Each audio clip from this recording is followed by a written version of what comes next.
Hello, John. Hello, Oliver. Today we're going to talk about the coronavirus and pandemics in general and how that affects education in Ireland. So, I was talking to a little boy the other day. He said he's got some homeschooling, and I asked him, how's it going, through the pandemic? And he said that, he says, oh, no, I don't like it. He says, I prefer to be in school. I never heard his child actually say he preferred to be in school. No. We wouldn't have said it years ago. Yeah, we wouldn't. Because you had to put the hand out and get a few slaps. So he said what he does is he sits beside his mammy. He says, she'd be in the kitchen. She has a desk. She has a chair for him, and that all the stuff comes through in a spreadsheet from the school, and he's to do it.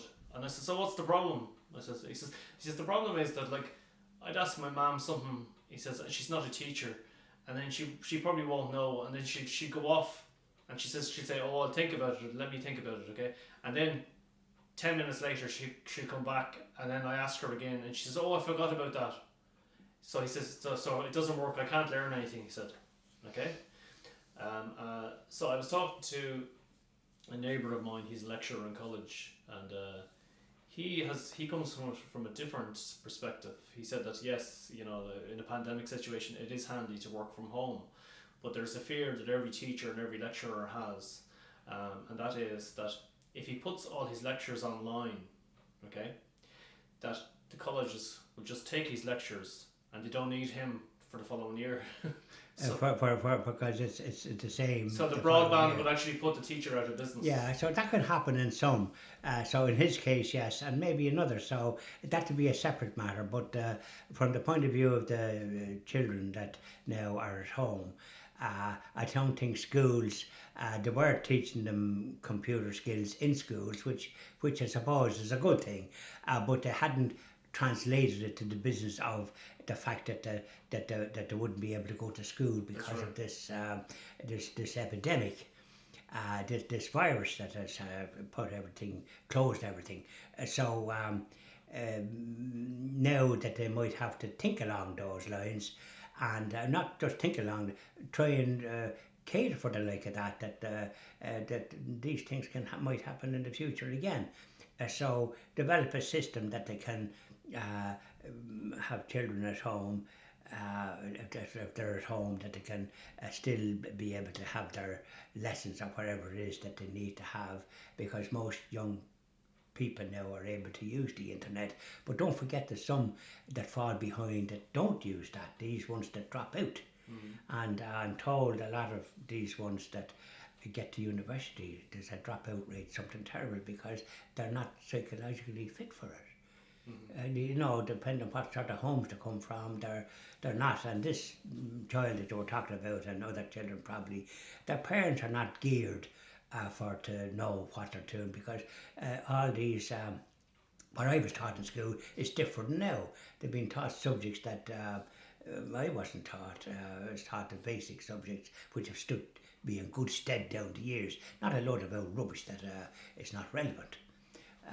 Now, from the point of view of the children, that would need to be sort of developed. Handy enough in the cities, but there would be places in rural Ireland where the broadband and that type of thing is fairly weak.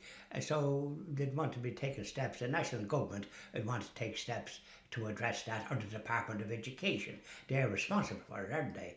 So it'd be that'd be responsible to implement a system that could be done in as many schools as possible for those that are able to use it.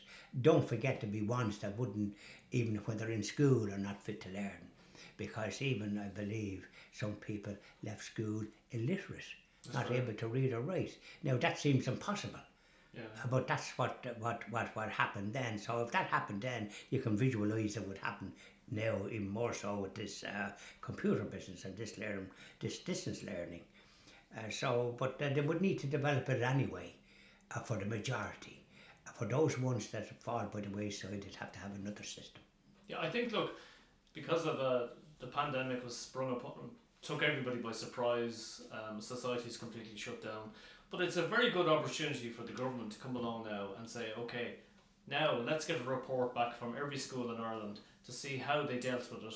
What was the broadband like? What improvements could we make for the next pandemic? Well, you see, can you visualise doing that task for one central body like the Department of Education?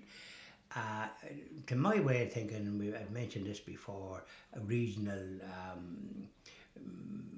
administrations like Connacht, Munster and all the rest of it, because this is going to go back to a central place. And how are they going to actually go through it? You see the time. You need to have a system in place, a regional system, that would be able to deal with it. That would be number one, a regional system. By the way, the HSE used to be the southern region, the western region and so on, and that made sense because it had a local input depending on the local things. This national business is rubbish. Yeah, because this HSE was started by that clown, that leader of Fianna Fáil, Martin. Micheál Martin. Yeah, Micheál Martin, when he was minister for whatever it was. It was him responsible for that. I do remember you had the Eastern Health Board, you had the Southern Health Board. Well, that makes sense, regional. Ones, and that's what you need for as regards to the education. Regional boards, and I presume it's not beyond them up here. I presume the lights are not out.